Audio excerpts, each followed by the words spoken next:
Hello students, आज हम communication skills का सेशन 3 पढ़ेंगे जिसका नाम है इफेक्टिव कम्युनिकेशन। सबसे पहले हम बात करेंगे what is effective communication. Effective communication होता क्या है। Both parties will right to send their message to each other.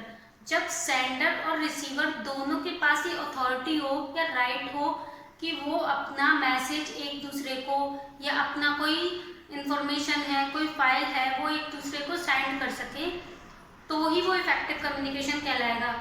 To way communication is known as effective two way communication is done after that effective communication is possible.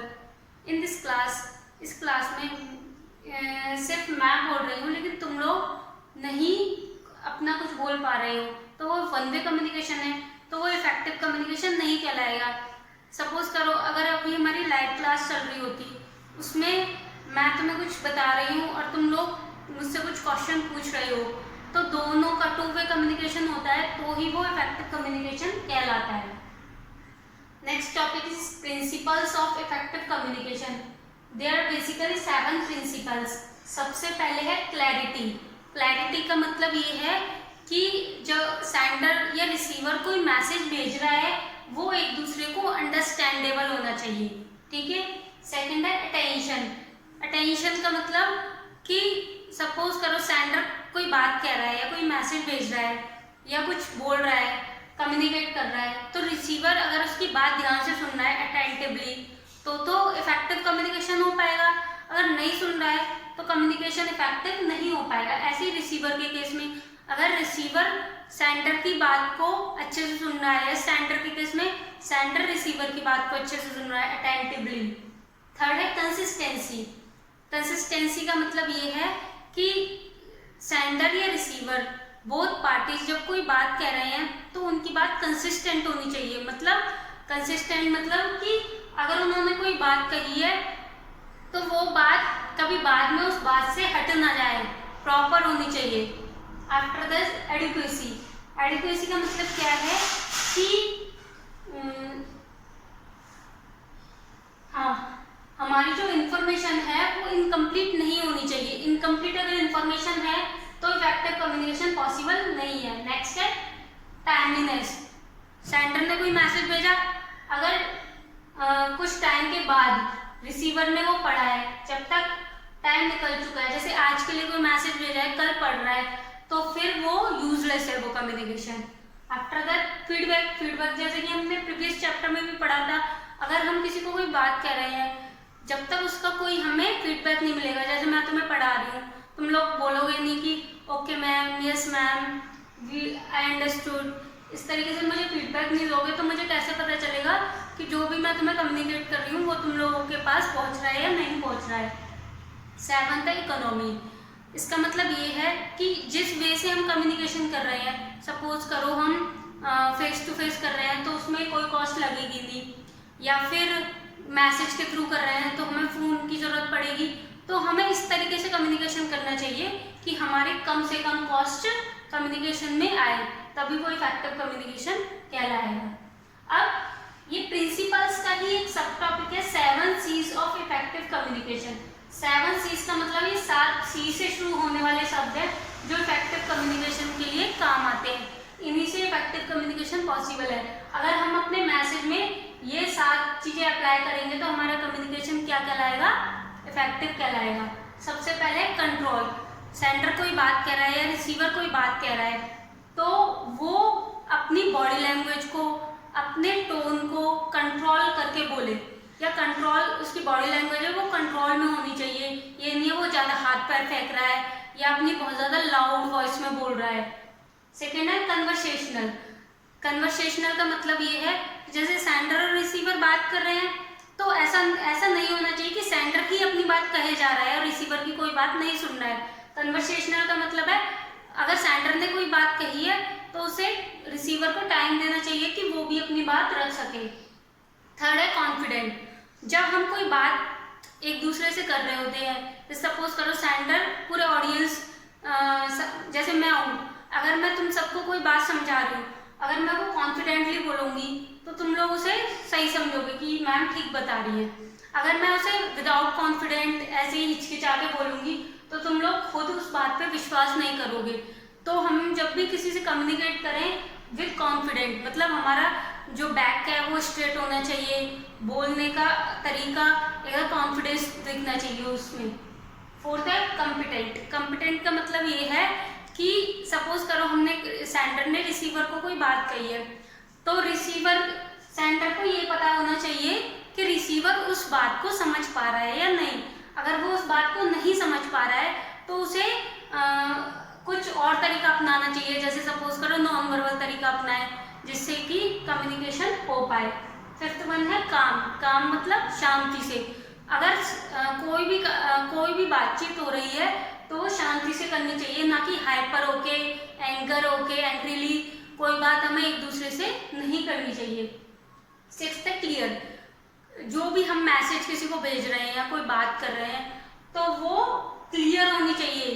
Clear मतलब understandable होनी चाहिए receiver को, उसको कोई problem नहीं होनी चाहिए उसे समझने में।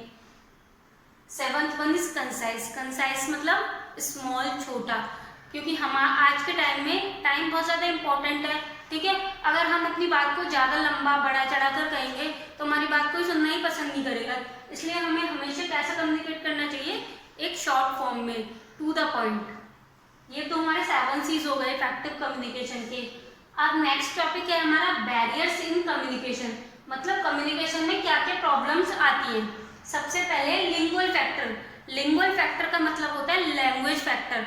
सपोज करो मैं हिंदी बोल रही हूँ, आप लोगों को स्पेनिश समझ आती है, चाइनीज समझ आती है, तो क्या होगा, कम्युनिकेशन हो ही नहीं पाएगा, वो एक बैरियर हो जाएगा कम्युनिकेशन के अंदर। Second one is environmental factor. हम सपोज करो हम स्टूडेंट्स और टीचर आपस में क्या कर रहे हैं, कम्युनिकेट कर रहे हैं, और एकदम से क्या हो जाए कि बहुत ज़्यादा शोर आने लगे, बारात आ जाए कहीं से, या बहुत ज़्यादा नॉइस आने लगे, या क्लास में बहुत ज़्यादा मच्छर हो जाए, मॉस्किटोज आ जाए, तो क्या होगा, हमारा कम्युनिकेशन में बैरियर आ जाएगा, रुक जाएगा हमारा कम्युनिकेशन, क्योंकि सुनाई नहीं देगा तो कम्युनिकेट कैसे कर पाएंगे। Third one is past experience. Suppose करो सेंडर या रिसीवर दोनों कम्युनिकेट कर रहे हैं, ठीक है, तो सेंडर रिसीवर को बोल रहा है कि मुझे तो साइकिल चलाने में बड़ा मजा आता है, लेकिन जो रिसीवर है उसने पहले कभी साइकिल चलाई होगी और वो साइकिल चलाते वक्त गिर गया होगा और उसे बहुत तेज लग गई होगी, तो वो सेंडर की बात पे बिलीव ही नहीं करेगा, क्योंकि उसका पास्ट एक्सपीरियंस बैड है। तो फिर वो सोचेगा कि ये तो झूठ बोल रहा है, मैं तो गिर गया था और मुझे तो इतनी जोर से चोट लग गई और दर्द हुआ, मजा कैसे आ सकता है। Fourth one is cultural influence. Cultural influence का मतलब ये है डिफरेंसेस इन कल्चर।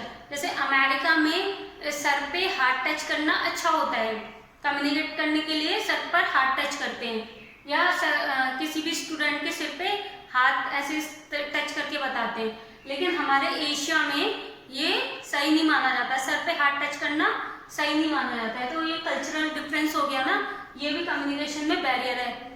नेक्स्ट है प्रीजुडिस। इसका मतलब है पहले से ही कोई मिसकंसेप्शन, पहले से ही किसी का अनुमान लगा लेना।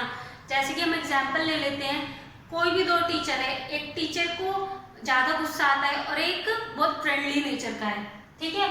अगर स्टूडेंट्स के मन में ये पहले से ही मिसकंसेप्शन है कि टीचर्स तो हमेशा गुस्से में ही रहते हैं, मारते हैं, तो फिर वो क्या, जो फ्रेंडली टीचर है, जिसका नेचर फ्रेंडली है, वो उससे भी घुल मिल नहीं पाएगा, तो ये बैरियर है कम्युनिकेशन में, उससे भी वो बात नहीं करेगा। Seventh one is personal factor. Personal factor कुछ भी हो सकता है, जैसे कि कोई बोलने में हिचकिचाता है, सेंडर कोई बात कहने में हिचकिचा रहा है, या रिसीवर ने बात तो सुन लिया लेकिन उसका रिप्लाई नहीं दे पा रहा है, किसी वजह से उसका गला बैठा हुआ है, तो पर्सनल फैक्टर कुछ भी पर्सनल हो सकता है हमारा। ये सारे टॉपिक्स हमारे इफेक्टिव कम्युनिकेशन के हैं कि हम अपने कम्युनिकेशन को किस तरीके से इफेक्टिव बना सकते हैं। अभी मैंने तुम्हें प्रॉब्लम्स के बारे में बताया कि कम्युनिकेशन में क्या क्या प्रॉब्लम्स आती हैं, बैरियर्स क्या हैं कम्युनिकेशन के, तो अब इन बैरियर्स को हम ओवरकम कैसे कर सकते हैं, वो हमारा नेक्स्ट टॉपिक है, measures to overcome barriers in communication. Communication में हम इन बैरियर्स को कैसे ओवरकम करेंगे। सबसे पहले है ओवरकमिंग लिंगुअल फैक्टर। हमें इन्हें ओवरकम करने के लिए पहले ही प्री प्लान करनी पड़ती है। सपोज करो हम किसी से क्या करना चाहते हैं, बातचीत करना चाहते हैं, कम्युनिकेट करना चाहते हैं, तो हमें पहले से प्लानिंग करनी पड़ती है कि जिससे भी हम बात कर रहे हैं वो कौन सी लैंग्वेज समझता है। अगर वो लैंग्वेज हमें नहीं आती है तो हमें और कोई कॉन्सेप्ट ढूंढना पड़ता है। सपोज जैसे कि हम नॉन वर्बल में एक दूसरे की बात को आपस में एक्सचेंज कर सकते हैं। Second one is overcoming environmental factor या फिजिकल डिस्ट्रैक्शन। मैंने तुम्हें बताया था कि मॉस्किटोज आ गए हैं सपोज करो क्लास में, या फिर बहुत ज़्यादा वॉइस हो रही है, तो हम क्या उसके ओवरकमिंग के लिए क्या करेंगे, अपनी क्लास में सैनिटाइज करवाएंगे, हिट छिड़कवाएंगे जिससे कि मॉस्किटोज चले जाएं और फिर हमारी जो पढ़ाई है वो चल पाए अच्छे से। Third one is overcoming past experience. इसके लिए हमें, मैंने जैसे कि बताया पहले ही, हमें इस प्री प्लान्ड ओवरकम करने के लिए प्री प्लान्ड करनी पड़ती है चीज़ें। तो हम जिससे भी पहले बात करना चाहते हैं पहले हमें उससे एक्सपीरियंस लेने चाहिए। सपोज करो मुझे उससे साइकिल के बारे में बात करनी है, तो मैं पहले मुझे उससे पूछना चाहिए कि तुम साइकिल के बारे में क्या सोचते हो, तुम्हें कैसा लगता है साइकिल चलाना। तब वो हमें बता देगा कि मैं तो एक बार साइकिल से गिर गया था तो मैं तो साइकिल चलाना पसंद ही नहीं करता। तो उस बेस पे फिर हमें उसे क्लियर करना चाहिए कि ऐसा नहीं है, जब हम साइकिल चलाते हैं तो एक बार या दो बार हम जब सीखते हैं तो गिरते हैं, लेकिन उसके बाद जब हमें साइकिल चलानी आ जाती है तो हमें बहुत मज़ा आता है। तो इस तरीके से हम उसके पास्ट एक्सपीरियंस को ओवरकम कर सकते हैं। After that overcoming cultural influence. जैसे कि हमें पता है कि हम जिससे बात करते हैं वो अमेरिका का बंदा है या अमेरिका का स्टूडेंट है, तो हमें पहले से ही प्री प्लान कर लेना चाहिए कि उसकी कल्चरल में क्या क्या चीज़ें अच्छी हैं, क्या क्या चीज़ों को वो बुरा मानता है। तो अगर हमें पता होगा कि सर पे हाथ रखना वहाँ अच्छा होता है तो हम उसी तरीके से उससे ट्रीट करें, पहले ही पास्ट में पहले ही प्री प्लान कर ले हर चीज़ को। Fifth one is overcoming prejudices. इसका मतलब वही मिसकंसेप्शन को पहले ओवरकम, पहले हमें उसे पूछना चाहिए कि तुम टीचर्स के बारे में क्या सोचते हो। तो जो उसके मन में गलत फहमियाँ, डाउट्स हैं, उनको ओवरकम करें, उन्हें बताएं कि ऐसा नहीं है, सबका नेचर अलग अलग होता है। उसके मिसकंसेप्शन को पूछें पहले तो, ठीक है। प्री प्लान्ड करें, मतलब कि उससे पूछें कि क्या तुम्हारी सोच है इस रिलेटेड। उसके बाद उसे जो भी प्रॉब्लम है उसे सॉल्व करें, उसे बताएं, उसे समझाएं कि ऐसा नहीं है कि सभी का नेचर एक जैसा होता है। तो तुम इस टीचर के साथ फ्रेंडली हो सकते हो, या फिर ये इस टीचर का नेचर थोड़ा एंग्रीली है तो तुम थोड़ा संभल के बात करो। Next one is overcoming feelings and personal factors. इसके लिए भी हम क्या करेंगे, पहले से ही सामने वाले की कमियां देखेंगे, कमियों का पता लगाएंगे उससे पहले, कम्युनिकेशन करने से पहले, कि इसके अंदर क्या कमी है, क्या पर्सनल फैक्टर्स हैं जिसके अगर हम इससे कम्युनिकेट करेंगे तो हमें प्रॉब्लम आएंगे। जैसे कि सामने वाला बोलने में हिचकिचाता है तो वो उसकी पर्सनल फैक्टर हो गए, पर्सनल प्रॉब्लम हो गई। तो उसे सॉल्व करने के लिए उसे इस तरीके का इन्वायरमेंट प्रोवाइड कराएंगे कि वो बोले, उसके फ्रेंड्स से आपस में बात करवाएंगे अगर वो टीचर से बात करने में हिचकिचा रहा है। तो इस तरीके से हम उन्हें ओवरकम कर सकते हैं बैरियर्स को। ये हमारा इफेक्टिव कम्युनिकेशन के बेसिकली मेन इंपॉर्टेंट पॉइंट्स थे। एक और पॉइंट मैं बताने जा रही हूँ, इफेक्टिव कम्युनिकेशन का यूज कहाँ है, क्यों यूज करते हैं इफेक्टिव कम्युनिकेशन, और क्या इंपॉर्टेंस है इफेक्टिव कम्युनिकेशन की।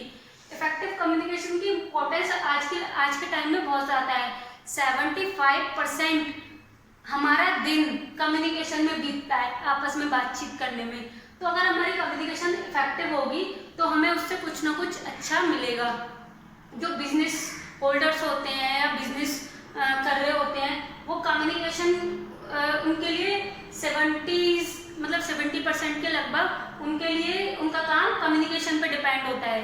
तो इसलिए इफेक्टिव कम्युनिकेशन आज के टाइम में बहुत ज़्यादा इम्पोर्टेंट है। इसलिए हमें अगर हम किसी से कम्युनिकेशन करना चाहते हैं तो सारी चीज़ों को देख के आपस में कम्युनिकेट करना चाहिए। Thank you.